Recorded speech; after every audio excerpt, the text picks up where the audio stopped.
दोलखाको तामाकोशी बजारनिर भइरहेको यो आगलागीको कसरी भिडियो यहाँ अकस्मात आगलागी भएको हामीले दृश्य देख्यौँ। यो हेर्दाखेरि सरिरहेको छ, जङ्गलतिर पनि सरिरहेको छ, एक एक घरमा यहाँ बढिरहेको छ।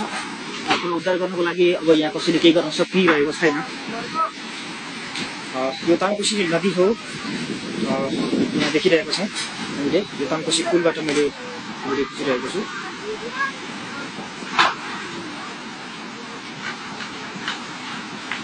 यो चाहिँ बिस्तारै माथितिर जङ्गलतिर पनि सर्दैछ।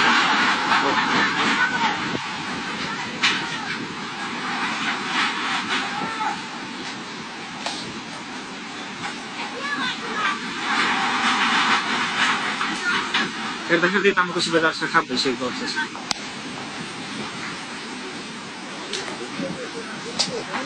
यो भूकम्पको त्रासले यहाँका मानिसहरू यहाँ बसोबास नभएकोले व्यक्तिगत मानवीय क्षति हुन सायद सकेको छैन भन्ने हाम्रो विश्वास हो। मानिसहरू अत्तालिरहेका छन्।